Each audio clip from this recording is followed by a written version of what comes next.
कुदलवाड़ी को पिंपरी पालिका प्रशासन ने जमींदोज किया। कुदलवाड़ी शहर के नक्शे से गायब है। उद्योग धंधे की चलने वाली लाइफलाइन बंद हो चुकी है। 4500 लघु उद्योग बर्बाद हो गए हैं। सत्ताधारियों का कहना था कि इस परिसर में बड़े पैमाने पर बांग्लादेशी रोहिंग्या मुस्लिम रहते हैं, जो देश की सुरक्षा के लिए खतरा है। ऐसा गलत अफवाह फैलाकर कुदलवाड़ी को ध्वस्त किया गया। शासन प्रशासन बताएं कि कुदलवाड़ी में कितने बांग्लादेशी और रोहिंग्या मुस्लिम मिले। ऐसा सवाल एनसीपी शरद पवार गुट के सांसद डॉक्टर अमोल कोल्हे ने किया।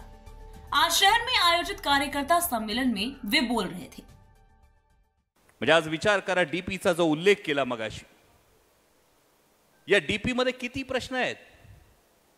97 सालचा डीपी 2017 पर्यंत चालला था। 17 साली काम सुरू झालं, 22 साली डीपी सबमिट झाला, परंतु डीपी दाबण्यात आला आणि आता प्रशासकांच्या माध्यमातून हे जगातलं फार मोठं उदाहरण असेल।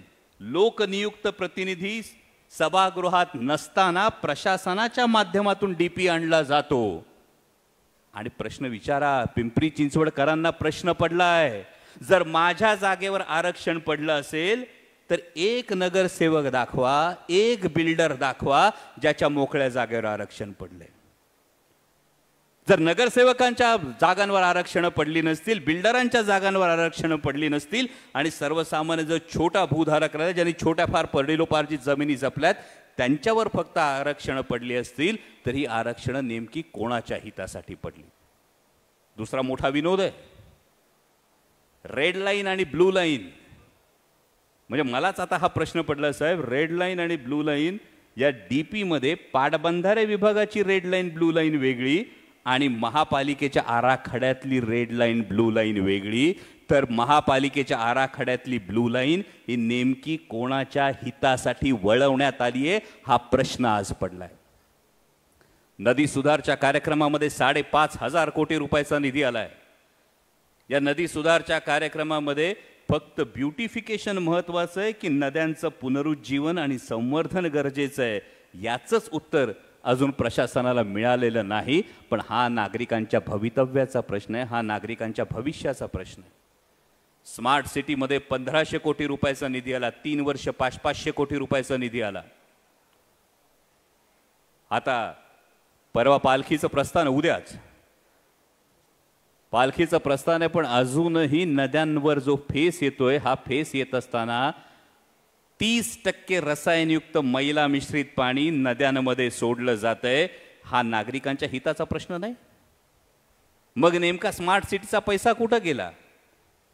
पाणी सुरळीत सुरू झालं, नियमित पाणी पुरवठा शहराला व्हायला लागला, स्मार्ट पदपथ झाले, शेकडो कोटी खर्च करून सीसीटीव्ही कॅमेरे बसवलेत, कमांड सेंटर उभं राहिलंय, पण हे कमांड सेंटर अजूनही चालू नाही। सीसीटीव्ही बसवलेत, फक्त सीसीटीव्ही चालूच नाही। तर स्मार्ट सिटीचा जो काही प्रोजेक्ट होता हा फक्त प्रशासकांना पुरस्कार घेण्यासाठी होता की खरोखर शहर स्मार्ट करण्यासाठी होता?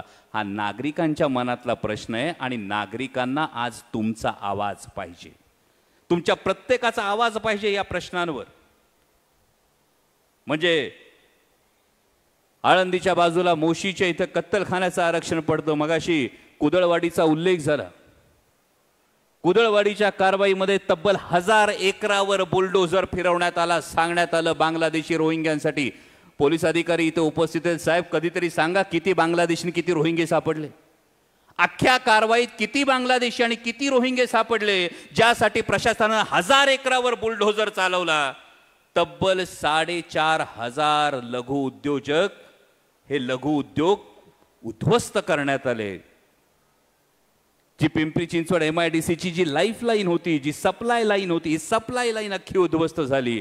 आणि त्यानंतरची महत्त्वाची गोष्ट की या भागातल्या तब्बल 175 एकर जमिनीवर महाआरक्षण टाकण्यात आले। आणि त्यामुळे प्रशासनाने हा उत्तर दिलं पाहिजे की हे 175 एकरचं महाआरक्षण हे नेमकं कोणाच्या भल्यासाठी, कोणाच्या फायद्यासाठी आहे?